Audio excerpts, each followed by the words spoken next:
through the Better Sports Network. I am Dan Malin, and I am joined, as always, by our NASCAR DFS FSWA Writer of the Year, Matt Selz. He's won it 3 times. Apologies for not doing a podcast last week. Matt was not feeling well, and the schedule's just a bit of a struggle just getting everything in sync. But it was Texas, after all, and it's probably our least favorite race to preview every year. Luckily, we get Talladega this week, so it's a little more fun.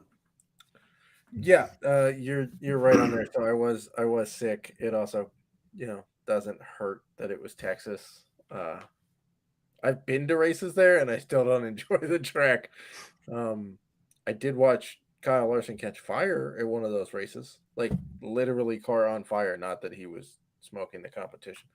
So we are back. It is Talladega. It is basically, I would say, the last true wild card race of the playoffs. Right? I mean, the Roval's a little bit, I guess. Yeah, this round of 12 is kind of odd because you It is. have a terrible racetrack in Texas, Correct. which pretty much just has one groove. You have Talladega, where anything can happen and anybody could potentially win, including non-playoff drivers. Right. I think in the Truck Series, it's been 4 straight years of a non-playoff driver winning, and it's also been 4 straight years of like a driver claiming their first win, and that's the Truck Series. And so, and then next week we have the Roval, which is Right. It's not a true road course. It's a road course on an oval, so it incorporates. This is also the last year of the Roval. Is it really?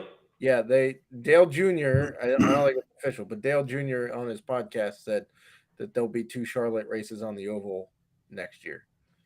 So I have a little. I mean, that works just because this car is really good on mile and a half. Yeah. And we've kind of been stripping the schedule of these mile and a halves for road courses. Like we're losing Indy road course next year as well. They're going. So we're losing the 2 Rovals. I liked it. I liked it because like I had a nice, Bubba Wallace 100-1 bet hit. So it's for that, I'm always like, I like this race. But the racing on it sucks. It's almost too chaotic and high variance. The race is this year when we banked on it being chaos and we got 80 and it was boring. Green flag racing. Yeah. So like they've done it 3 years and there wasn't a single good race, I would say. Yeah, but the Rovals put together really good. The first year was nuts because everybody was still trying, but then like I don't know. I have mixed feelings about going to 2 oval races in Charlotte. But yeah, and then the round of 8 is Vegas, Homestead, Martinsville, or Homestead, Vegas, Martinsville, whichever. That's a great schedule. Right, and then you get Phoenix. So this is really the last true wild card because I would still say that the guys that have that are better on road courses tend to be the ones that are better at the Roval. Yep. I know Ryan Blaney won there the first year. That's only because Jimmy Johnson tried to make a corner he was never going to make. My cat has joined the podcast. She's a little stressed today. We had a lot of stuff done around the house, so she's going to hang out. But yeah, it's Talladega, right? It's always chaos, except for the year that SHR just got the setup correct. No, okay, whatever. Just sit on my printer. Except for the year that SHR got their setup correct and they basically ran away with it. That 4-car pack that was ahead of everybody. We don't expect that this week. It's going to be a typical Talladega plate race. So I know we're in full swing with NFL, but on the off chance that, someone who's never played NASCAR DFS before, maybe they want to try it out this weekend. What makes Talladega so unique? Like everything from the track, banking, size, the style of racing. And why is this chaos, especially for DFS? Like we could do all the and we say this pretty much anytime we talk Daytona or Talladega, like you can do all the research and you could still have half your lineup wreck out. Correct. So what makes Talladega special? It's the biggest oval track on the circuit. It's 2.66 miles per lap. That is 1.16 miles bigger than Daytona. It is steeper than Daytona, both in the front stretch banking and the corner banking. And you and I both walked up the front stretch banking at Daytona, so anything steeper than that is pretty steep. It's a little wider than Daytona, so you get more. You can get about 4 cars wide. You can't really do that at Daytona. And additionally, what makes it spectacular and what leads to a lot of late race passing and last lap passing is the start finish line is about 2/3 of the way down the front stretch. So even if you come off turn 4 in the lead, you've got to go almost a mile holding the lead at Talladega, which is pretty hard to do. And what leads to chaos? Well, it's a plate track. What do we mean by that? They used to put restrictor plates in the engine. Now they don't actually do that. They just make you put in. Everybody has the same engine. Everybody has the same, to quote Dale Earnhardt Jr., big ass spoiler. And it basically means that all of the cars have the same horsepower, which means they basically go all the same speed. So you get 40 cars driving side by side or single file for the whole race, basically. You're not going to get gaps like we saw at Texas last week where, you got one guy who went out by 3, 5, 7 seconds and just kind of, ran away with stuff until something happened. The entire pack is going to be within like 2 seconds of each other, basically all day on Sunday. So that makes it chaotic because if somebody blinks wrong, has an itch, sneezes, just gets plain loose from the wind that they can't see, they can wreck out a bunch of people. Call it the big one. And that might sink your day on DFS. Now, we do always kind of touch on the importance of dominator points. Yes. At almost every track. Like next week, they're not going to really matter because it's a road course and there are fewer laps. However, it's not that dominator points don't matter for a super speedway. It's just they matter less. And they're also harder to predict. Like correct. The fastest laps on DraftKings, they're going to probably be fairly distributed throughout the field. Yes. No one will have like 15 plus dominator, 15 plus fastest laps. Like you might see one person with 10 to 12. It's still possible for someone to lead a ton of laps if they go single file. You could expect that to happen in stage 2. But with dominator points, just so easy to predict, and we always advise against playing the pole sitter just because there's too much risk in case they go backward. Yeah, in the last 50 Talladega races, the pole sitter has won 4 times. So it's an 8% win rate. You literally have to go back to, if you go back to 1998, and they've run 2 races a year in that time, and yes, 1998 is now 25 years ago, which is scary, but whatever. That's 50 races at Talladega. There are 4 wins from the pole sitter in that span. So not great odds of winning. Speaking on the fastest laps in the April or the spring race here, there were 2 drivers that posted double-digit fastest laps. One was Ricky Stenhouse Jr. and one was Austin Hill. I think one other driver hit 9. That was Ty Dillon. And everybody else was like in the 5 to 6 range. So, and they're all throughout the pack. Like I can't tell you it was correlated to any. Like Zane Smith started 35th, was running 36 midway through the race, and finished 37th, and he had 9 fastest laps. There's no sense to it. It doesn't. It's so bizarre. Yet the guy Harrison Burton, who started 25th, finished 36th, had 1 fastest lap. So there's no rhyme or reason to it. Correct. So, laps led in, let's see, Kyle Busch won it, and he led 3 laps. Ryan Blaney led 47. We had Bubba leading 35. So, you can get a decent chunk of the 188 laps out front, but it's not like we're going to see somebody go lead 100 of those 188. It just doesn't happen. Yeah. Let's quickly talk lineup construction for cash games, just because everyone will be stacking the bag. I guess you could just kind of describe what this is. It's essentially what it sounds like. You're pretty much starting, for a while, I would play guys starting outside the top 25, but essentially nowadays you can get away with just playing 6 drivers, maybe 5 on FanDuel that are starting outside the top 30. Leave a ton of money on the table because these are going to be back markers, but they will move up as the rest of the field, wrecks out. Like, would you agree that stacking the bag in cash games is still a good strategy when building lineups? I would say so. Now, I would also caution you to take more than just a one race sample for what happened in April, because every Talladega race is different, right? We talked about how SHR had the runaway a few years ago where they just nailed the setup. That this car is totally different from that one. So are we going to see that again? I don't think so. In the April race, you had let's see, how many guys starting outside the top 20 finished in the top 10? 1, 2, 3, 4, and then you had Byron starting 18th and finished 7th. So in the second half of the field, you had 5 guys who finished in the top 10. And then you had a bunch finish from 11th through 18th who all started, 25th on back. So basically, the idea of stacking the back is you're taking 6 guys starting 25th on back, putting them in there, and just praying that they miss the wrecks.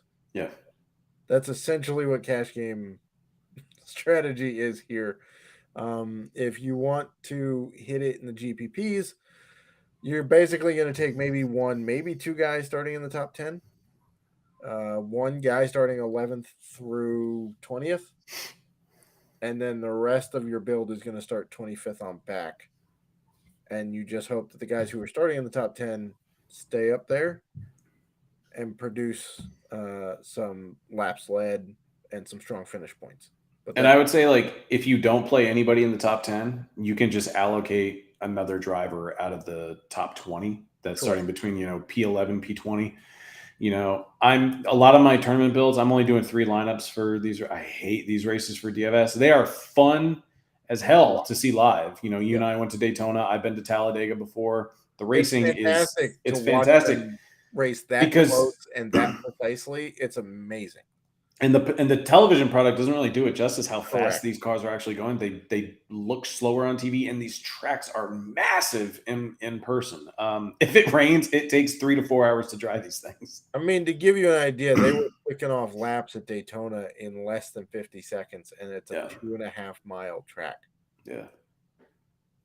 I mean, that's it's mind-boggling how fast they're going. But getting back to lineup construction, a lot of my tournament lineups will typically be I'm so hesitant to start a guy in the top 10 just because he either goes backward. The one I play will, of course, go backward or wreck. So I typically like guys starting in the teens and then just loading up on like 1, 2, maybe 3 drivers in the 20s. And then getting I'll try to find a lesser owned or a pivot starting P30 or farther back. We made the joke for the longest time is that you could just put the faces of every driver on the wall and just, blindly throw darts at it. And that could be your lineup because salary pretty much means nothing here. You can leave a ton of money on the table. Yeah. Normally we'll tell you to leave anywhere between 500 and 2,000 for cash, and then like 1,000 to 4,000 for GPPs on a normal race weekend, depending on starting lineup and whatever. For cash games here, we're talking leaving like 10 grand on the table. Like we're not joking. At least like on FanDuel, it's even more ridiculous because if you go stack the back, you'll have $35,000 left on the table. Because all of the dudes that start there, typically, like Ty Dillon put up 40-something DK points, and he had a good showing at Daytona at the end of the year. Yeah, he's $3,500 on FanDuel. Only JJ Yaley, BJ McLeod, and Brendan Poole are cheaper. So you get Corey LaJoy, who's been a threat to win here at $4,200 on FanDuel. Sure. Am I going to come out with a playbook? Am I going to tell you that these are the guys that I'm comfortable playing? Yeah, but you got to take comfortable with a grain of salt this week because I could literally find a reason to write up everybody in the playbook. I would say the one driver that you could probably leave out for sure is Kyle Larson. Kyle Larson won't win a plate race. He's terrible here. And if you're going, well, Martin Truex has a similarly bad, Truex has never won a plate race. Okay, but Truex has a couple of runners up. He's won stages. He's got some top 5s in the next gen car. He's just had bad luck. Larson just has no clue how to drive these races. None. I'm looking up his driver averages, just his profile. Is your computer hysterically trying to do that? It's not good. All right. So in 17 career races at Talladega, he has a average starting position of 17.6 and an average finish of 23.4 with what looks like only one top five. Not great. At Daytona, average starting spot of 15.2, average finish of 22.6, 5 top 10s, but 0 top 5s. Just can't get it done. Nope. This is these are the tracks you don't look at, and we often don't talk about, aside from stacking the back, we also don't talk about stacking that much in NASCAR compared to, say, like NFL, where you're stacking a quarterback and a wide receiver, Right. or, and then you have a comeback stack, or, you stack baseball, because MLB is wrapping up this weekend. This weekend is the last of the regular season for MLB. You can stack at Talladega and Daytona races in NASCAR. What do we mean by that? Well, you can stack team and you can stack manufacturers, because a lot of them will work with each other, right? So a lot of the Fords will pit together. They'll try to maneuver in the pack so that they get a line of Fords going. Same with Chevys. Toyotas are a little tougher because there's only like 6 or 7 of them on the track, and they usually work with one of the other manufacturers. But you can sprinkle in some Toyotas. I have for a while now said that I like Fords more on plate tracks, but here at Talladega, Chevys have won the last 3 Talladega races. And the last 5 Talladega races have been won by guys starting 10th through 19th. Should we discuss why the Fords are so good on super speedways, like just aerodynamically?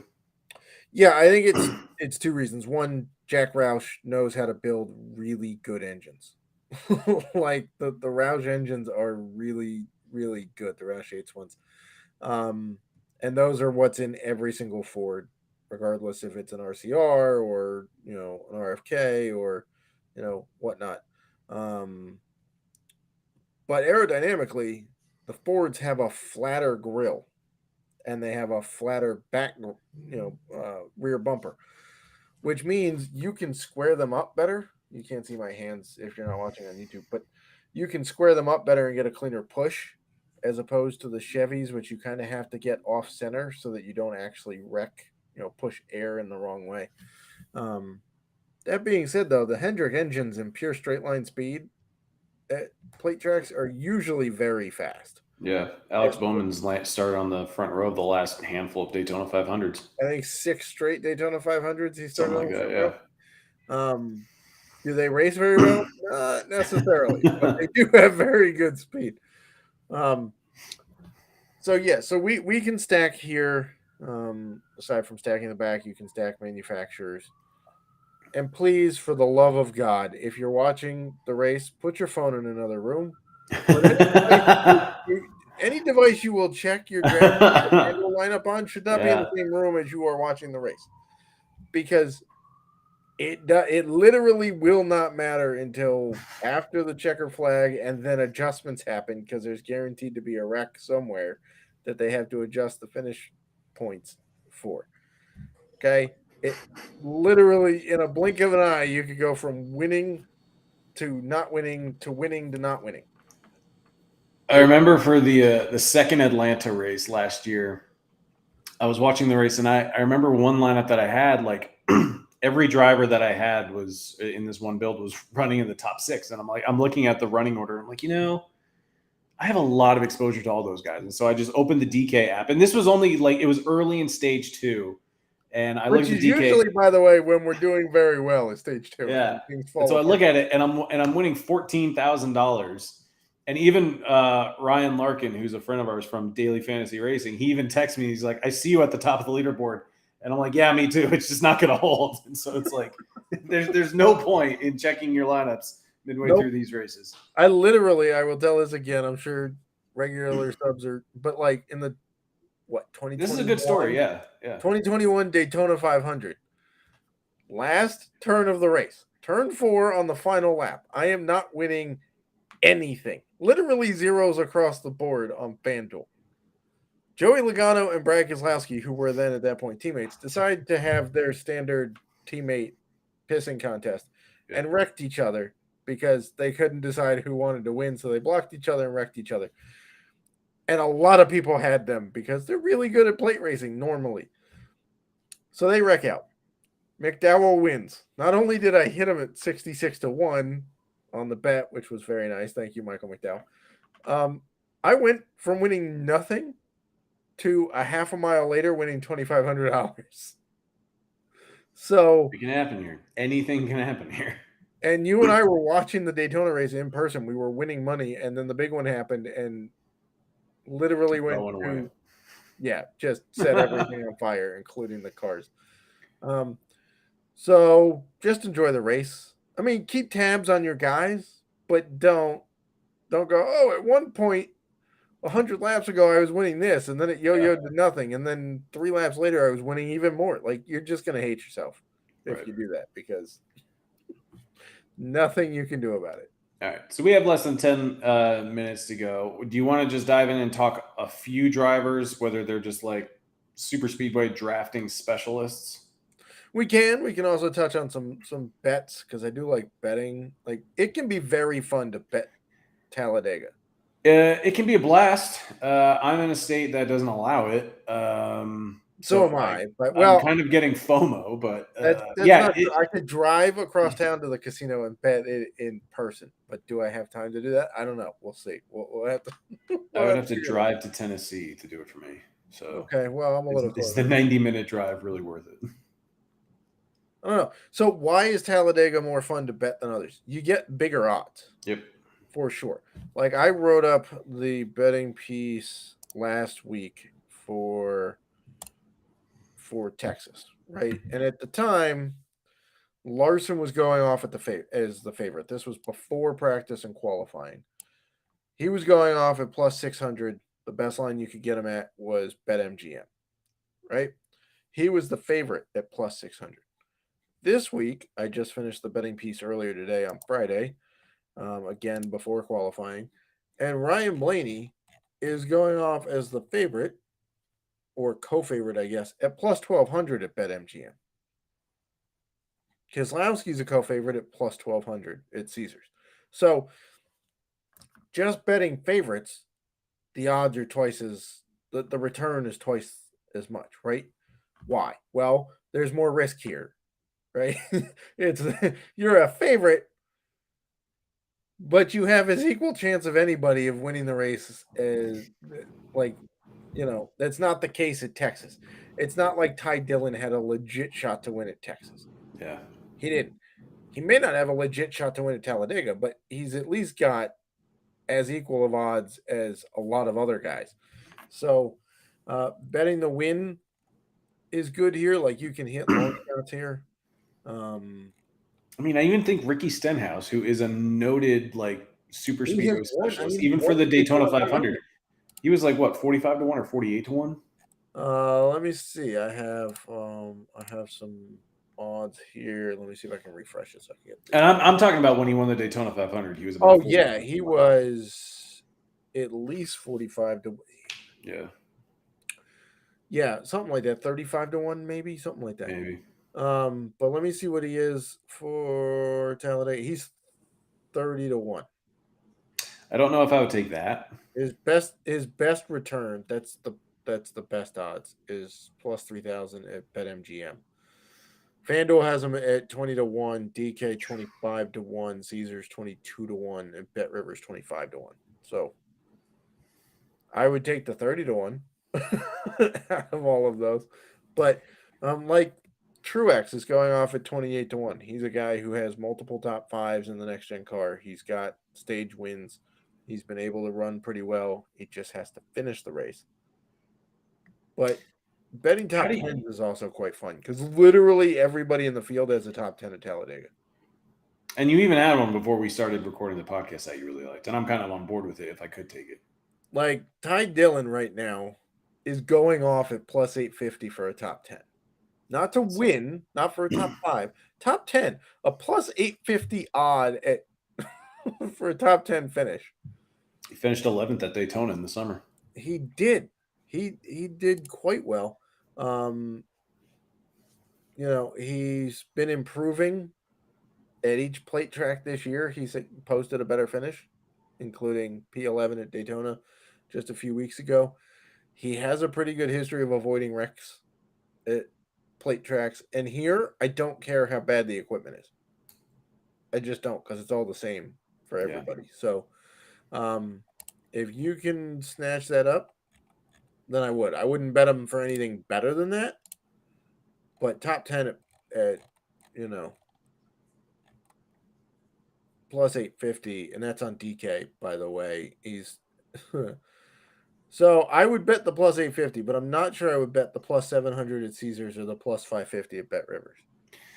How do you feel about a driver like Kyle Busch? He won this race in the spring. He's got 3 wins on the year, but at the same time, he is of the 12 drivers remaining, he is currently 12th in the standings. He's only 17 points back, and this is the kind of race where you can potentially move back up into the top 8 if other guys are just wrecking out early, or if they just finish poorly. But Kyle Busch has kind of been on a cold streak. Has some good. I'm not going to call it momentum, but I guess he's got good vibes coming in because he did sell his Truck Series team to Spire Motorsports. So, I mean, he's got some nice bankroll coming in, certainly. But yeah, that was the big news of the week, and we completely buried it for 26 minutes. Well, I mean, we don't really talk to Truck Series too much here, I know, but it is.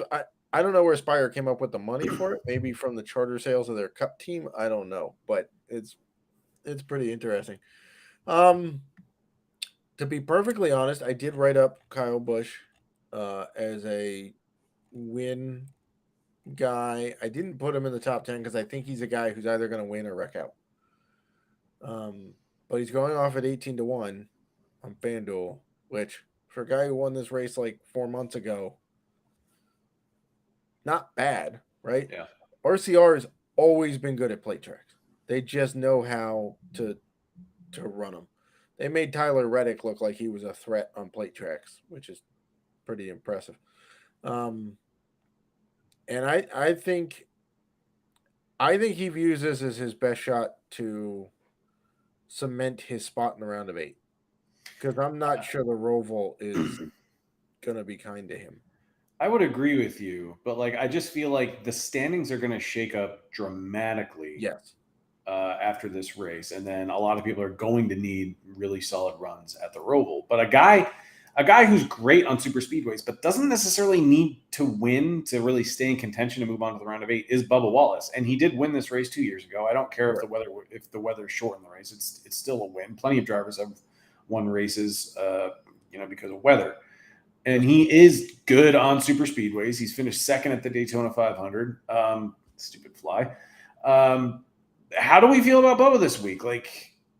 I really want to get behind the play. I hope he doesn't qualify too well because I've already spoken my piece about starting drivers in the top 10.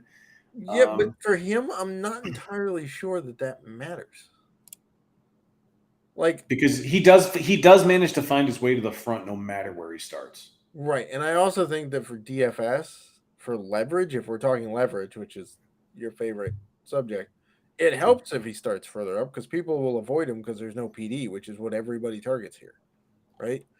But if we look at his 2023 stats, I mean, at Talladega, so far, to be honest, he's been a bit cold this year on plate tracks, which I also think helps us because I'm still playing him. He's very good at plate tracks. He's just not had good luck this year. He's been caught up in a lot of stuff that's not his fault at a plate track. But he started 4th and finished 12th at Daytona a few weeks ago. People are recency bias plus his Bubba. Yeah. So, yeah. Well, Matt, any final thoughts for Talladega? We've got less than a minute to go. Play anybody you want to. Yeah, that's true. Still read my playbook for strategy and some sneaky plays, but literally play anybody you want to. And if you ask me if your lineup's good, I'm probably going to tell you yes. I have no clue what's going to happen on Sunday. All right. Well, Matt, as always, thank you so much for your time. Best of luck to you and best of luck to the FA Nation for Talladega. Best of luck, FA Nation.